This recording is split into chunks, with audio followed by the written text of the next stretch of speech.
One thing that I was looking for in particular, did the Prophet ﷺ go beyond the Sidratul Muntaha alone, or was he accompanied by Jibreel? And I've looked in as many sources as I could, and I have access to, I could not find anything except for an indirect reference. And that is, in Sahih Bukhari, the Prophet ﷺ says, ثُمَّ عُرِجَ بِي حَتَّى ظَهَرْتُ لِمُسْتَوًا أَسْمَعُ فِيهِ صَرِيفَ الْأَقْلَامِ.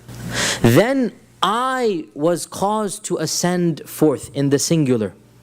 Not Jibreel brought me forward, because before that, it was always Jibreel is bringing with me. And Jibreel tells me this is Sidratul Muntaha. Once he gets to Sidratul Muntaha, the Prophet ﷺ speaks in the third person that someone caused me to ascend, not Jibreel anymore. And I rose to a level where I could hear the pen writing. Now, what is the pen? And who is the writer? We know that Allah subhanahu wa ta'ala, as the Prophet ﷺ said, the first thing that Allah created was the pen. أول شيء خلق الله تعالى القلم. And then Allah told the pen, uktub. So the pen asked Allah, what should I write? And Allah said, write everything that will happen until the end, until Yawm al-Qiyamah. Write everything. So the pen is being written directly by the command of Allah. There is no scribe doing the writing. The pen is a creation of Allah that is doing the writing. And the Prophet ﷺ is saying, I rose to a level where I could hear the pen being inscribed. Allahu A'lam, we can assume from this that the Prophet ﷺ rose beyond the Sidratul Muntaha alone. For two reasons. Number one, Jibreel is not mentioned at all. Jibreel is mentioned as having shown himself in his original form. Where? At the Sidra. At the Sidra. Right? That's what the Prophet ﷺ said. That once the Sidra has basically been shown, then I saw Jibreel. So it is as if now Jibreel has left off his shackles. He is now free to be who he is. But that's all he can be. At the Sidra. Then the Prophet ﷺ says in the singular, then I, biya, singular, I was caused to ascend up. There is no mention of Jibreel at all. Until I could hear the pen. Who is doing the writing? There is no angel above the Sidratul Muntaha. There is no living creature above the Sidratul Muntaha as far as we know. That's where everything stops. Now we hear that the Prophet ﷺ has gone beyond this. And therefore, it is, inshallah, legitimate to say that the Prophet ﷺ went to a level that no living creature has ever been to as far as we know. No living creature. He went beyond Jibreel, he went beyond even the Sidratul Muntaha, and he heard the divine pen as it was writing in the book that Allah Azza wa Jal has with him. Because the Prophet ﷺ says that Allah wrote in a book that he has with him. كِتَابٌ عِنْدَهُ فَوْقَ عَرْشِهِ. There is a book that Allah has above the throne. And the Prophet ﷺ is saying, I rose to a level, I could hear the pen inscribing in the book. Who else is there in this audience other than the owner of the throne and the one who tells the pen to write? So this was an elite audience, the likes of which we don't know ever occurred with any other being, any other creature. But we don't have any details about what was said except for the 50 salawat. Even though we can assume that other things were also said, but the only thing that has been reported to us is that the Prophet ﷺ said that 50 salawat were prescribed for me. And then from there we go on to what everybody knows, right? So this particular, and this is the pinnacle, and perhaps there is a wisdom that what happened is something that is private. What happened is something that is so precious, that is so noble, that is such a blessed gift that the Prophet ﷺ doesn't need or want to tell us. And that is something that only Allah and the Prophet ﷺ know the full conversation, what took place. And that is perhaps a wisdom as well. What do we know of this conversation? Just one thing. And that is, Allah told him to pray 50 times. That Allah Azza wa Jal, فُرِضَتْ عَلَيَّ, the Prophet said, فُرِضَتْ عَلَيَّ الصَّلَوَاتُ 50 صَلَاةً كُلَّ يَوْمٍ. 50 salawat every single day. Now you know the story from here. And he goes back down and he meets Musa. Now he must have passed by Ibrahim, because Ibrahim's in the 7th, right? Musa's in the 6th. He must have passed by. Ibrahim says nothing. Why not? Two reasons. Number one, Ibrahim alayhi salam is at a higher level. And it is not in the nature of Ibrahim to يعترض or to try to second guess. Whatever Allah says will go. Whereas Musa is not at that level of Ibrahim, and he wants to try to negotiate. Another point, Ibrahim has no experience with large ummas, whereas Musa is the most experienced prophet up until this time. Up until this time, when he meets the Prophet ﷺ, he is the most experienced prophet. Now the Prophet ﷺ is going to have experiences in the Madini phase especially. But in the Meccan phase, he's only been active for 11, 12 years, right? And Musa has had, how much? 80 years or something of interaction with the Bani Israel, if not more than this. We don't, probably more than 80 to be honest. We don't know exactly when he became a prophet, but at least 80 to 90 years. So he has more experience. And therefore, Musa is the one who asks him. Oh, there's a third reason as well, by the way. There's a third reason. So, the first two we mentioned. The third one, Musa knows that something is going to happen in this meeting. How does he know this? Because he's been there, done that at a smaller scale. Way smaller. Because Musa is the only prophet whom Allah Azza wa Jalla spoke to directly before the Prophet Muhammad Sallallahu Alaihi Wasallam. There is of course a reference to Adam being spoken to as well, by the way, but that was in Jannah. That was in Jannah. But Musa only went up to a mountain, and Allah spoke to him on this earth. Our Prophet Muhammad Sallallahu Alaihi Wasallam, he was granted a divine audience in the presence of the King of Kings.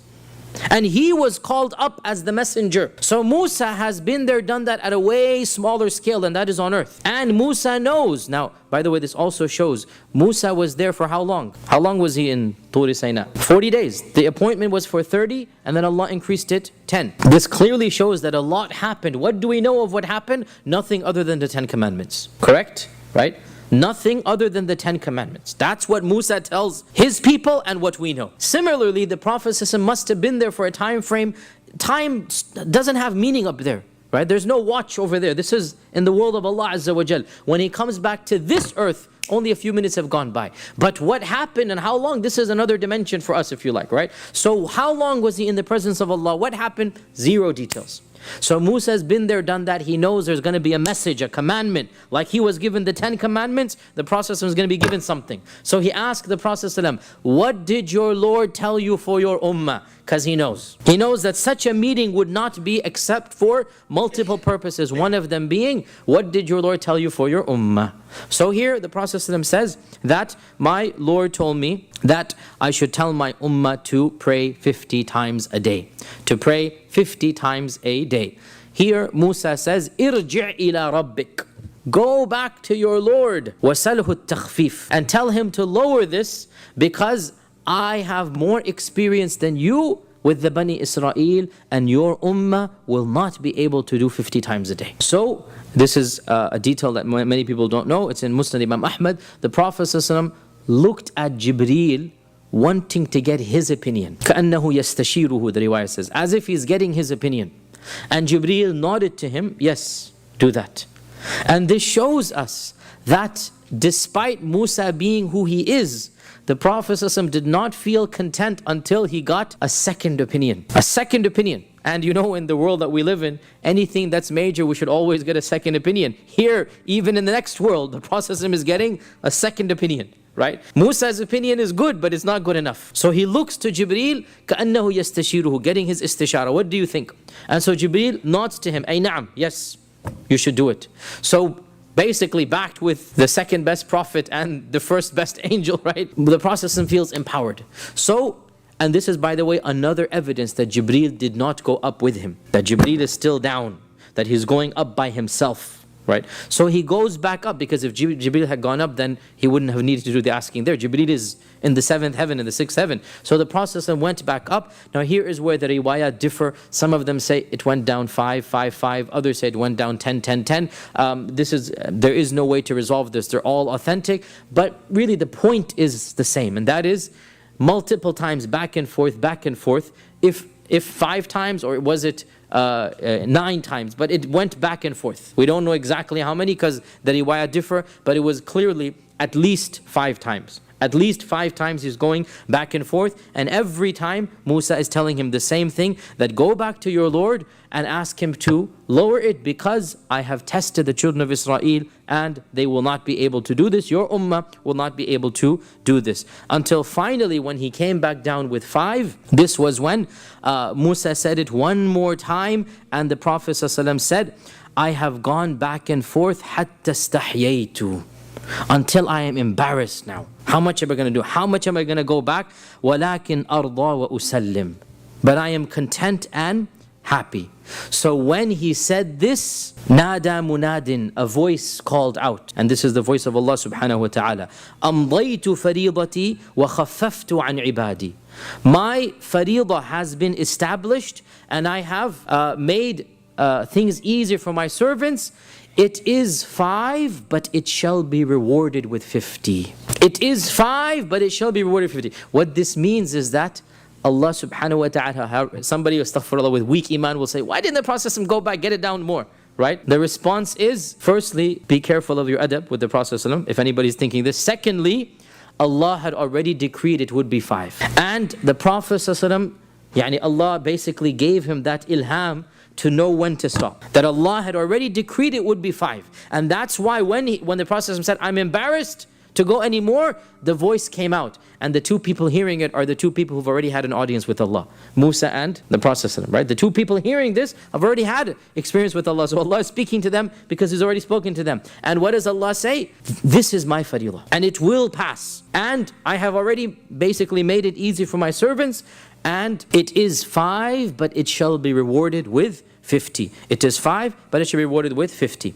Now, over here, again, so much can be derived over here. So much can be derived. But of the things that we benefit from this, first and foremost, the status of the salah. The status of the salah.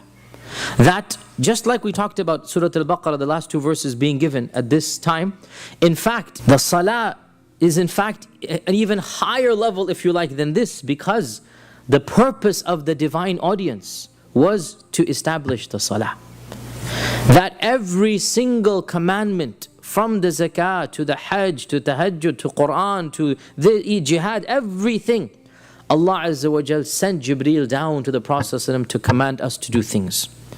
But for one commandment, it was so important that the messenger was called to the King of Kings to receive the message directly from the divine. There was only one thing that was so important that our Rasul is told, you need to come up because there's a message that needs to be delivered directly to you.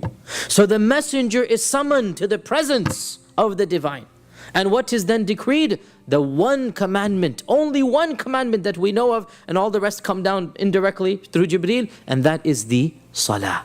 And if this was the only blessing that we have of salah, it is enough of a blessing. But you can add to this that the Quran is full of the importance of salah. وَأَقِمِ الصَّلَاةَ لِذِكْرِ أَقِمِ الصَّلَاةَ طَرْفَ النَّهَارِ وَزُلَفًا مِنَ النَّيْلِ. Every single prophet is mentioned in the Quran as praying. The Prophet ﷺ says, I passed by the grave of Musa, he was praying. The Prophet ﷺ says, I entered Bayt al-Maqdis, Ibrahim is praying, Musa is praying, Isa is praying. Salah is a standard, every single prophet. And so many verses in the Quran, and there are plenty of khutbahs you can listen to about the blessings of salah. The very first verse in the Quran, that this is هُدَى لِلْمُتَّقِينَ الَّذِينَ يُقِيمُونَ الصَّلَاةَ. From the very beginning, right? Isa in the cradle, as a baby, he says that my Lord has commanded me with salati was zakati ma dumtu hayya. As a baby he is saying, my Lord has commanded me to do salah and to pay zakah as long as I live. All of this shows salah was important, and it was so important for our ummah that Allah subhanahu wa ta'ala himself invited the Prophet to receive this direct commandment.